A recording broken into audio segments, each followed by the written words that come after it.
নিয়ত থাকতে হবে আপনি ইতিকাফের নিয়তে মসজিদে প্রবেশ করছেন।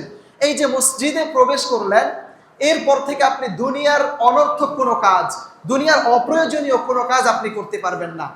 তবে হ্যাঁ, যেটা না হলেই না সেটা করতে পারবেন একান্তভাবে। যেমন আপনার ওয়াশরুম প্রয়োজন, আপনার ওয়াশরুম মসজিদের বাহিরে, আপনার অজু ইস্তিনজা এগুলো মসজিদের বাহিরে, এগুলোর জন্য আপনি একান্তভাবে জরুরি হাজত পূরণ করার জন্য আপনি শুধু মসজিদের বাহিরে যত দ্রুত যাওয়া যায় এবং দ্রুত চলে আসা যায় এতটুকুনি করা যাবে। বাকি মসজিদে কেউ আসলো, তার সাথে আপনি মসজিদে একা বসে আছেন ইতিকাফ, এখন বাহির থেকে কেউ আসলো, আপনি তার সাথে গল্পে নিমজ্জিত হয়ে গেলেন, এগুলো করা যাবে না। এগুলো করলে ইতিকাফ ঠিক থাকবে না, ইতিকাফ ভঙ্গ হয়ে যাবে। আপনি চাইলে নামাজ পড়তে পারেন, আপনি চাইলে কোরআন তেলাওয়াত করতে পারেন, আপনি চাইলে জিকির করতে পারেন, আপনি চাইলে বিভিন্নভাবে দোয়া করতে পারেন, ইস্তিগফার করতে পারেন। আপনাকে শুধুমাত্র আপনার ইবাদত নিয়েই ব্যস্ত থাকতে হবে। যদি অনেক সময় ইবাদত করতে করতে ক্লান্ত হয়ে যান, কিছু সময় একটু বিশ্রাম করলেন, তবুও কোনো ব্যক্তির সাথে অনর্থক কোনো কথা বলা যাবে না, কারোর সাথে কোনো অনর্থক কথা বলা যাবে না। এবার আসেন খাওয়ার বিষয়। যারা মসজিদে ইতিকাফ করবেন তাদের তো খেতে হবে। খাওয়ার জন্য মূলত উত্তম হচ্ছে কাউকে বাহিরে রাখবেন, সে আপনার খাবারটা মসজিদে পৌঁছে দিবে, মসজিদে পৌঁছে দিবে, এভাবে কাউকে ঠিক করে রাখবেন। যদি একান্ত এমন হয় যে এমন কাউকে পাচ্ছেন না, এটা আমাদেরকে সুযোগ দিয়েছে, তবে আমাদের সময় পাওয়া যায়, এখন পাওয়া যাবে, আপনি ইতিকাফ করবেন, আপনি তো গুরুত্বপূর্ণ আমলে আছেন, অনেকেই আছে আপনাকে খাবারটা পৌঁছে দিবে, পৌঁছে দেওয়ার মতো অনেকেই আছে।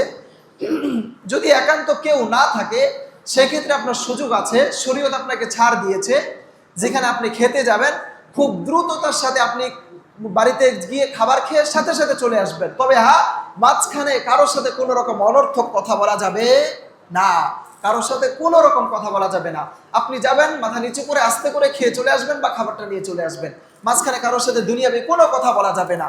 যদি এর বিপরীত আপনি করেন, আপনার ইতিকাফ ভঙ্গ হয়ে যাবে। ইতিকাফের যে ফজিলত আছে এই ফজিলত আপনি পাবেন না, শুধুমাত্র আপনার 10 দিন থাকাই হবে মসজিদে, কিন্তু নিষ্ফল, এর কোনো ফলাফল আপনি পাবেন না। এরপর যদি গোসলের প্রয়োজন হয়, গোসলের যদি প্রয়োজন হয়, সরাসরি গোসলের নিয়ত করে মসজিদ থেকে বের হতে অনেক ওলামায়ে কেরাম নিষেধ করেছেন। তাহলে কি করতে হবে? ধরেন যে যদি একান্তভাবে ফরজ গোসল হয়, সেটা তো করতেই হবে, সেই গোসলের জন্য আপনি নিশ্চিন্তে বের হয়ে যাবেন, যত দ্রুত সম্ভব গোসল করে আপনি আবার মসজিদে প্রবেশ করবেন। তবে ওলামায়ে কেরাম বলেন, পরামর্শ দিয়েছেন, শুধুমাত্র নর্মাল গোসলের জন্য বা গোসল না করলেও আপনি আমল করতে পারবেন, এক কথায় পবিত্র আছেন, শুধুমাত্র এইভাবে অপ্রয়োজনীয়ভাবে গোসল না করলেই ভালো। 10 দিন তো না করলেই ভালো, মসজিদ থেকে বের হয়ে করবেন। এরপরেও যদি একান্ত করতে চান, আলেমরা পরামর্শ দিয়েছে আপনি করতে পারেন, তবে সরাসরি গোসলের নিয়ত করে বের হবেন না। যখন আপনার প্রস্রাব পায়খানা বা ইস্তিনজার প্রয়োজন হবে, ইস্তিনজার জন্য মূলত ইস্তিনজার নিয়ত করে বের হবেন, ওই সুযোগে গোসলটা করে মসজিদে চলে আসবেন। অনেক আলেমরা এভাবে পরামর্শ দিয়েছে, এটা আমাদেরকে সুযোগ করে দিয়েছে।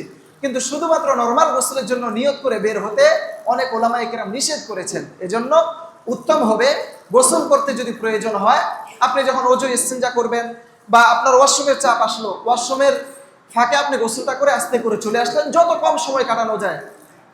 গোসল করতে গিয়ে আপনার শ্যাম্পু পাউডার এগুলো বাদ দিবেন, 10 দিন তো পরবর্তীতে করে নেবেন ইনশাআল্লাহ। এই হচ্ছে ইতিকাফ নিয়ম কানুন বা বিধিবিধান। এভাবে যদি আপনি রমজানের শেষ দশক মসজিদে নিজেকে আবদ্ধ করতে পারেন, ওয়াল্লাহি বলছি আপনার দ্বারা নিশ্চিতভাবে বলা যায় আপনি লাইলাতুল কদর পেয়ে যাবেন ইনশাআল্লাহ।